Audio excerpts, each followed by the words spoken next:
जड़ चैतन्य कछु नहीं दिखत, जहां दिखत तहां श्याम खड़े, बिउहल बिकल संहार न तन की, घूमत नैना रूप धरे, करनी अकरनी दो विधि भूले, विधि निषेध सब रहे धरे, नरहरिदास ते भय बावरे, जे या प्रेम प्रवाह परे, जाको मनमोहन दृष्टि परे, श्रोत भयो सावन को आंतरो, सूझे रंग हरे। यह है भगवत साक्षात्कार। किंचन मात्र किसी द्वंद्व का प्रभाव नहीं हो जाता, त्रिगुणातीत अवस्था को प्राप्त हो जाता है, सुख दुख में समान भाव और अहंकार विमूढ़ता का जड़ से नाश। अब वो मम दर्शन फल परम अनुपा, जीव पाव निज सहज स्वरूपा, और अपने स्वरूपानंद में भगवदानंद। अब ये बात बनी जाती है, ये प्रलोभन के लिए स्वप्न आदि में, ध्यान आदि में भगवान आकर्षण करते हैं, पर इन सब का विश्राम होगा भगवत साक्षात्कार। असमझ पे भगवत साक्षात्कार का मतलब जीवत्व भाव मिट जाना, जानत तुम्हें तुम्हें मिटाई, सोई जाने जे देव जनाई, जानत तुम्हें तुम्हें, तस्मित तज्जने भेदा भवा। उस भगवत साक्षात्कार किए हुए महापुरुष में और भगवान में अभेद स्थिति है। ब्रह्मविद ब्रह्म ही भवति, वो ब्रह्म को जान लेता है, वो ब्रह्ममय हो जाता है, वो भगवत साक्षात्कार है। हाँ, ये आकर्षण के लिए है, स्थायी चिंतन थोड़ी बन पाता कि जो हमने स्वप्न में देखा छा गया, रात दिन नहीं छाया हुआ, जो ध्यान में देखा छा गया, रात दिन नहीं। हम बहिर्मुख भी होते हैं, थोड़ी देर ध्यान हुई फिर बहिर्मुख, ये बात नहीं। रूप छके घूमत रहे, भगवत साक्षात्कार जिनको हो गया, तन को तनिक न भान, नारायण दीर्घ जल बहे है। देखो रूप का साक्षात्कार जब हुआ तो सदैव ब्रह्म ध्यान में मगन रहने वाले जनक जी क्या करें, इन्हीं बिलोकत अति अनुरागा, बरबस ब्रह्म सुख ही मन त्यागा, सहज विराग रूप मनु मुरा। मेरा वैराग्य में मन है, वो कभी किसी रूप पे आकर्षित नहीं हुआ। आज राम रूप देखा, ब्रह्म सुख का त्याग करके राम रूप में, यह साक्षात्कार, भगवत साक्षात्कार। ब्रह्म स्थिति को प्राप्त ज्ञानियों के परम गुरु जनक जी, इन्हें बिलोकत अति अनुरागा, बरबस मतलब बलात् ब्रह्म सुख से मन हटकर इनके रूप में ये ध्यान और स्वप्न से, ये साक्षात्कार से, ध्यान और स्वप्न आदि के भगवद आकर्षण तो साक्षात्कार हो जाता है, फिर सदैव ध्यान बना रहता है, उसका ध्यान हटता ही नहीं। वो चलते फिरते उठते बैठते उसके नेत्रों में प्रीतम समाये होते हैं, हृदय उसका विकल रहता है उनके प्यार में, उनके प्रेम में, नेत्र भरे रहते हैं रूप से। वो स्थिति भगवत साक्षात्कार। देखो हम बातें तो करते हैं आनंद सिंधु की, लेकिन हमारी आंतरिक जो रहती है, भोगों में सुख है ऐसी है,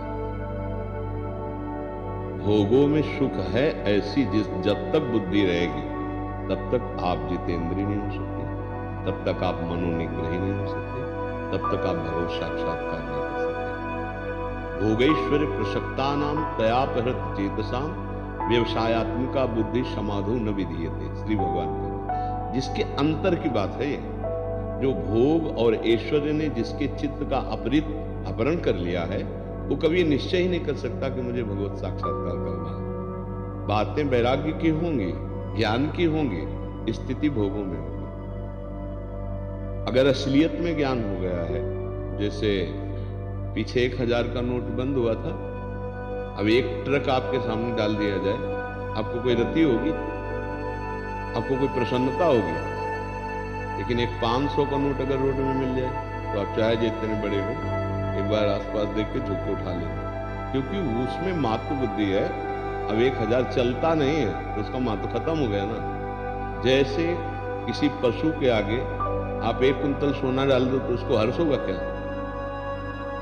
ऐसे उस महात्मा जिसको असलियत में पता चल गया है, भोगों में सुख नहीं है। विश्व का सारा भोग एक साथ उपस्थित कर दिया जाए, उसके मन ऐसे नहीं चलेगा जैसे 1000 ट्रक वर दे दिए जाए नोट तो आपका मन नहीं चलेगा। जैसे पशु के आगे 1 कुंतल सोना रख दिया जाए तो उसका मन नहीं चलेगा। हरी घास डालो तो चल जाएगा। ऊसर बरसे तृण नहीं जामा, संत हृदय जिन उपज न कामा। हम लोग बातें करते हैं वैराग्य की, लेकिन अंतर से रहता है कि भोगों में सुख है। तो हम कहते हैं कि यद्यपि हम जानते हैं कि नहीं करना चाहिए, पर हमसे हो जाता है, वो इसीलिए हो जाता है कि उसमें सुख बुद्धि है। अगर सुख बुद्धि हट जाए तो सब भोग एक साथ आपके पास रहे तो भी आपका मन चलाना नहीं होगा। अब वो सुख बुद्धि हटाने के लिए ही ये अभ्यास किया जा रहा है। नाम जप कर रहे हैं, नाम कीर्तन कर रहे हैं, संतों की वाणी सुन रहे हैं, भगवत लीला कथा सुन रहे हैं। कभी कृपा हो और हमें शुद्ध ज्ञान प्राप्त हो, भोगों में सुख नहीं है। ये ऐसा हटाने की जरूरत नहीं किसी भोग को, उन्हीं के बीच में रहते हुए वो एक विदेह राज की स्थिति को प्राप्त होता है। हमारी कहीं न कहीं सुख बुद्धि होती है तो हम फिसल जाते हैं। सुख बुद्धि न हो तो फिसलने का कोई चांस ही नहीं। उसी सुख बुद्धि को सत्संग के द्वारा नष्ट करते हैं, नाम जप के द्वारा नष्ट करते हैं। भगवत प्रेमी महापुरुषों का सानिध्य, ये सर्व संगोपहो इमाम, इन समस्त भोगों से वैराग्य दिला देगा। वैराग्य का मतलब कोई कपड़ा बदलना नहीं होता, अंदर का भाव बदलना होता है। भाव बदल गया, आप गृहस्थ में रहते हुए संत हैं। भाव नहीं बदला तो आप संत होते हुए प्रपंच में हैं। बात एक ही है, हमें अगर अपने कमंडल में रहती है, अपनी लंगोटी में रहती है, अपनी अचला में रहती है, तो जो एक मकान में रहती, धन में रहती, पत्नी में रहती, बंधन कर सकती, वो इतना बंधन इतने में भी हो जाएगा। केवल परमात्मा में रहती, वो चाहे गृहस्थ हो चाहे विरक्त हो, वो भगवान को प्राप्त हो जाता है। केवल प्रभु में रहती। अब ये बातें सुनने में बड़ी सरल लगती, लेकिन करने में बहुत कठिन है। इसीलिए हम साधना करते हैं, गंदे विषयों का त्याग करके नाम जप करते हुए, संत महापुरुषों की कृपा का आदर करते हुए, उनके वचनों में अपने चित्त को जोड़ते हुए माया पर विजय प्राप्त कर लेते हैं। तुम नाम जप कीजिए, जो जानते हो ये पाप है उसे मत कीजिए। ऐसा नहीं है कि आप नहीं कर सकते, आप कर सकते हैं। देखो, जब हम वाणी से गंदा बोल सकते हैं तो अच्छा भी तो बोल सकते हैं ना। हम हाथों से जब गंदा कर सकते हैं तो अच्छा भी कर सकते हैं। तो हमने क्या किया कि गंदे कार्यों को करने में सुख की अनुभूति कर ली, तो अब अच्छे कार्यों करने की हिम्मत नहीं पड़ रही। तो हम कह देते कि हमसे भजन तो होता नहीं, हमसे ये तो हो नहीं सकता, हम जितेंद्रीय नहीं हो सकते, हम मनोनिग्रही नहीं हो सकते, हम ऐसा नहीं हो सकते। ये आप स्वीकार कर रहे हो इसलिए है। अगर आप आज ही स्वीकार कर लें ऐसा क्यों नहीं हो सकता, तो आप देखेंगे आप जितेंद्रीय होना शुरू हो गए, आप मनोनिग्रही होने लगे, आप भगवत अनुरागी होने लगे, क्योंकि स्वीकृति में सारा खेल है। अब हम भाई इस विषय के बिना नहीं जी सकते हैं, अब आपकी स्वीकृति तो आप नहीं जी पाएंगे। नहीं, ऐसा नहीं हो सकता। विषय सेवन किया, गलती हुई, पर ऐसा नहीं कि हम इसके बिना जी नहीं सकते। नहीं, हम अविनाशी के अंश हैं, ऐसा नहीं हो सकता। हमें कोई परास्त कर दे, भूल हो गई, गलत गली चले गए, हम लौट रहे हैं, हम अपनी गली को आ रहे हैं, जो हमारी सतमार्ग की गली है, असत मार्ग में चले गए। अब हम असत मार्ग के बिना जी ही नहीं सकते, ये फिर दुर्गति करा देता है। इस पर सुधार करना होगा, सत्संग का मनन करना होगा, तो फिर हम जीत जाएंगे। हम भगवान के अंश से कोई साधारण थोड़ी अपने कोई स्त्री पुरुष मान के फंस गए, तो ये फंस हम ही तो गए, तो हम ही छूट जाएंगे। हम इन्हें पकड़ रखा है, हम ही छोड़ देंगे। कोई भी संत महात्मा वो उद्धार की युक्ति आपको बताएगा, पर छोड़ना आपको पड़ेगा, चलना आपको पड़ेगा। रसोई आपको बना के दे सकते हैं, लेकिन पाना आपको पड़ेगा, हजम आपको करना पड़ेगा। इसीलिए भगवान ने कहा आप अपने द्वारा उद्धार कीजिए, उद्धार की सामग्री सब मिलेगी, पर करना तो आपको होगा अपना उद्धार। अब आप सुने और एको बात ना माने तो बेकार गया ना, और सुन लिए एक भी बात मान लिए तो आप उन्नति को प्राप्त होने लगे। तो उसमें प्रधानता आपकी, धन्यवाद आपको है कि आपने अपने कल्याण के लिए संतों की वाणी को सुना, उनकी वाणी को माना, वैसे चले, धन्यवाद आपको। फिर आप भगवत प्राप्ति के योग्य हो जाएंगे। और हम जैसे सोचे कि हम विषय भोगे, गंदे आचरण करें और ले दे के कोई संत ऐसी कृपा कर दे कि भगवत प्राप्ति हो जाए, तो कभी नहीं। ये लेने देने वाला कार्य नहीं है। ये भगवत प्राप्ति ये वो नहीं, दान पुण्य से नहीं। इसमें सीधे मन को प्रभु में लगाना है, इंद्रियों को प्रभु में लगाना है। प्रायः जो है अब इन्हीं बातों पर जोर दिया जाता है, ये दान करो, वो दान करो, ऐसा करो, वैसा करो। तो है तो सब प्रकृति जन्य है, वो परमानंद की प्राप्ति थोड़ी करा देगा।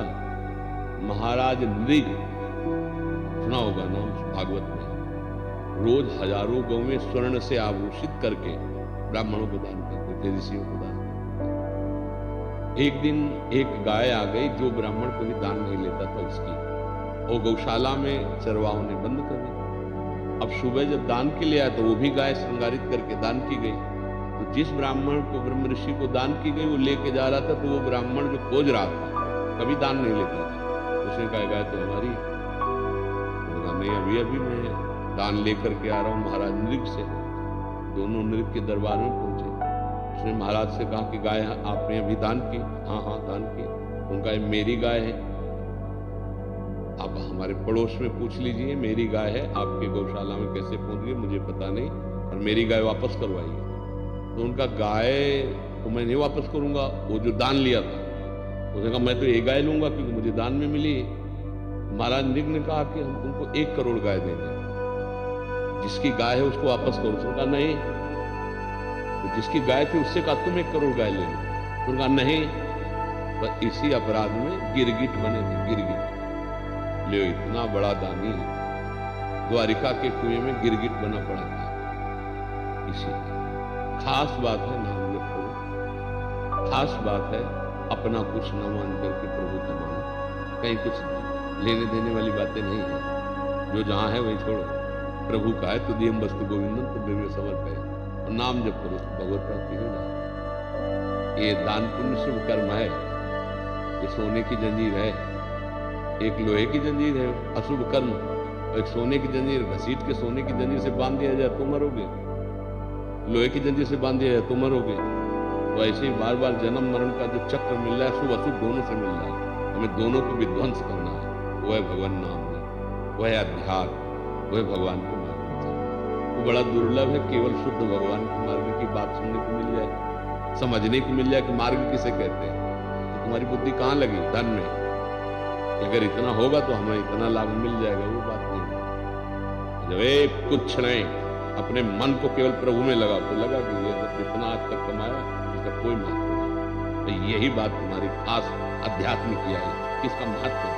परमार्थ तब बनेगा जब जितना जो कुछ तुम्हारे पास है वो सब तुमको लगने लगे कि यार इसका कोई महत्व नहीं। तब आप समझो कि हमारा सत्संग हुआ, हमारा परमार्थ हुआ। तो हम जानबूझ करके फंसे हैं, हमें जानबूझ के ही हटना होगा।